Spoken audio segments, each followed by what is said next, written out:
In this session, I'd like to speak a little bit about Psalm 19. Now, Psalm 19 is a little bit different from the other Psalms because it's composed of two very distinct sections. In the first section, the author talks about nature. In the second section, he talks about the law of God. And reading these two portions, we might be tempted to believe that these were originally two Psalms that got pasted together by some editor. But if we look at it carefully, we'll see that that's not the case. The psalm begins, "The heavens are telling the glory of God, and the firmament proclaims his handiwork. Day unto day pours forth speech, night unto night declares knowledge." If we look at the heavens, if we look around us, we know that God is the creator, that these things could not have happened by accident. I studied biochemistry to look at one chromosome and the millions of genes on that chromosome. How could that possibly happen if there was not an intervention from God? But then we hear, there is no speech, nor are there words, their voice is not heard. The communication they give us is not in words. It's not that we go up to a tree and we have a conversation with the tree.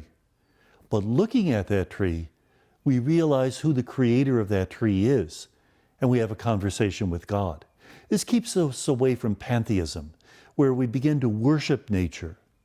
In the book of Revelation, they talk about 4 living creatures: a lion, an ox, an eagle, and a human. These are the best and the brightest of creation. Later on, those 4 animals will be applied to the 4 evangelists. But in the beginning, it was the idea that the lion is the king of the beasts, the eagle, king of birds, the ox, king of farm animals, humans, king of all creation. And they all toss their crowns before the throne because all of creation recognizes God, the creator. Likewise, when we look at creation, even something as powerful as the sun, we recognize this is the work of God. And interestingly enough, the author uses a little mythic section talking about a warrior leaving his tent, riding his chariot to the other side of the sky. This is a Canaanite idea, this is a Greek idea of the sun riding a chariot course across the sky. Why did the author include this mythic element? He basically just wanted to talk about all the different dimensions of creation. He knows that this is a myth, and normally the sacred authors would get rid of myths, but this author figured, why not throw it in? It gives us that sense. Then all of a sudden we switch from creation to the law of God. The law of the Lord is perfect, reviving the soul. The testimony of the Lord is sure, making wise the simple. He uses 6 synonyms for the law of God. Now that in itself should really pique our interest, because the perfect number in Hebrew is 7. The ancients believed there were 7 planets. So to say 7 is to say perfection. If the author used only 6 synonyms, something's missing. And what's missing? We hear it at the end. Keep me from hidden faults. Keep me away from presumption. You discern my errors. So notice, I want to stay away from sin, especially from presumptuous sin. The ancients believed that if you made a mistake, if you just did the wrong thing, not really thinking about it, that could be forgiven. But if you were an arrogant rebel, that could not be forgiven. You see a sense of that in the first letter of John, where John says, don't even pray for people in mortal sin, because they belong to Satan. Now, I'm not sure I accept that idea, because who needs our prayers most in the world? I think the people in mortal sin need that most. And that's something that St. Francis teaches us when he talks about the portiuncula indulgence, that indulgence that we can receive for healing of all our sinfulness.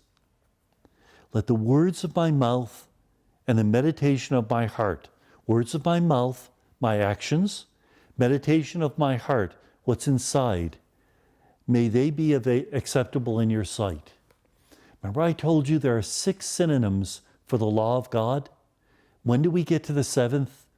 When it's the basis of what we do and what we think.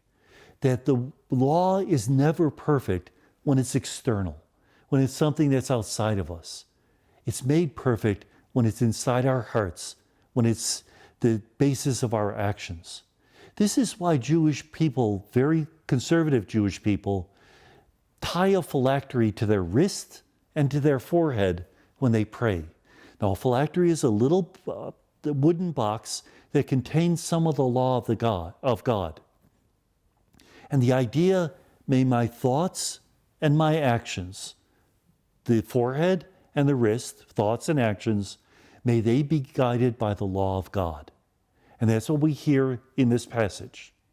Now, how do we tie together that first part, which talked about nature, and the second part that talked about the law? If you look at the first account of creation, Genesis 1, the 7 days of creation, there's something that we might miss if we don't look at it very carefully. How many times does God speak when he creates the world? He speaks 10 times. Now, in Greek, there's a phrase called the Decalogue. Decalogue means the 10 words, but it's applied to the 10 commandments.